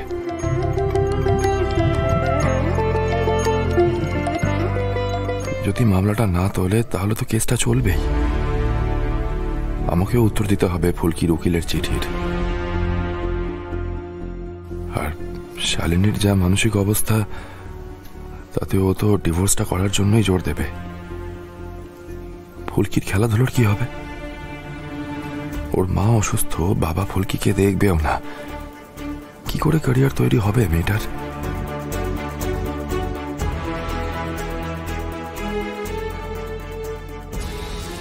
আরে স্যার, স্যার, আপনি ওখানে দাঁড়িয়ে কি করছেন?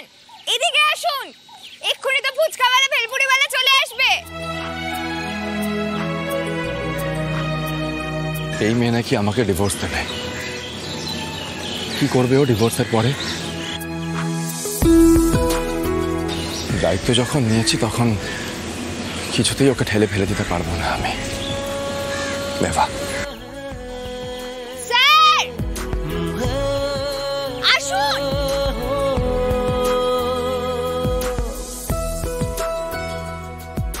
এইটা রোহিতের গাড়ি না? এই দাঁড়া দাঁড়া দাঁড়া, ওই তো। তাড়াতাড়ি নাম, তাড়াতাড়ি নাম। এই দাদা, ও দেখো দেখো, ফুলকি আর জামাই, ওই যে।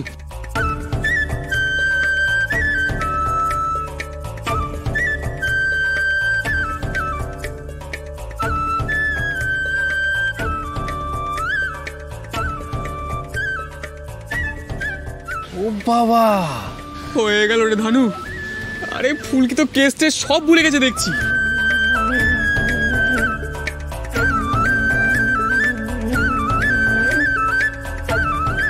কিছু একটা করতে হবে আমাদের।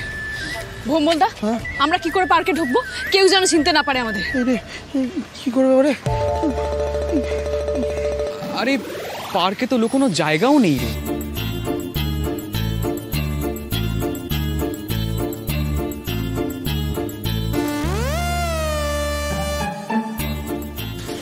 ধুত বাবা, কিছুতেই ফুলটা মাথায় লাগাতে পারছি না। এখানে যদি এখন দিদি থাকতো, কি সুন্দর মাথায় ফুলটা লাগিয়ে দিত।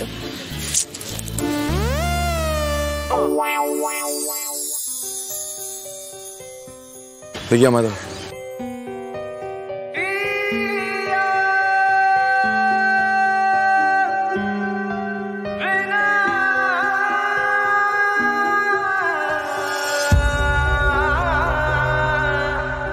জি5 ডাউনলোড করুন আর সব এপিসোড দেখুন একদম ফ্রি। মিস হবে না আপনার পছন্দের টিভি শো। দেখুন জি5 অ্যাপে একদম ফ্রি।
যেখানে আমার ভাগ্নে সেখানেই তার এই মামা। কংস মামা, তুমি মথুরা ছেড়ে এই বনে কেন এসেছো? ততটা সরল তুই নয় যতটা দেখে মনে হয়। যে কারণে আমি এখানে এসেছি, তুইও সেই কারণেই এখানে এসেছিস। আর তোমার মতে কি সেই কারণ? ছেড়ে দে সরলতার এই ভান। পরম অবতার শ্রীকৃষ্ণ, যদি আমার মুখ থেকেই শুনতে চাস তাহলে শোন। জয়দ্র রথ লাভ করতে এসেছি আমি এখানে। আমি জানি তুইও সে কারণেই এসেছিস। জেগে জেগে তো স্বপ্ন দেখিস যে যখন তুই আমাকে বধ করবি তখন এই রথ তোর বাহন হবে। আমাদের শরীরে বয়ে চলা রক্তই শুধু নয়, বরং আমাদের লক্ষ্য একই রকম। তুই ওই রথে বসে আমার বিনাশ করতে চাস, আর আমি ওই রথের সাহায্যে তোকে হত্যা করতে চাই। এতে একটা কথা তো স্পষ্ট হলো মামা, যে তুমি জেনে গেছো তোমার বিনাশ আমার হাতেই হতে চলেছে। তাহলে আর দেরি কেন? চলো গিয়ে ওই রথটা খুঁজি। যে যোগ্য হবে সে রথ অবশ্যই লাভ করবে। কিন্তু একটা কথা মনে রেখো, সেখানে তোমার কোনো আসুরিক শক্তি কাজ করবে না। তুইও ভুলে যাস না, তোর মামা আমি। সব বিষয় তোর থেকে বেশি জ্ঞান আছে আমার। আমি জানি এখানে না আমার কোনো আসুরিক শক্তি কাজ করবে, না তোর কোনো ছলনা বা মায়া। চলো তোমার বিনাশের যাত্রা আরম্ভ করা যাক। এবার দেখি আমাদের দুজনের যুদ্ধে অত্যন্ত প্রয়োজনীয় এই রথ কে লাভ করে।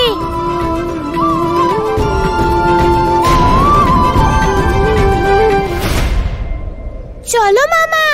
ওম কংসায় নমঃ।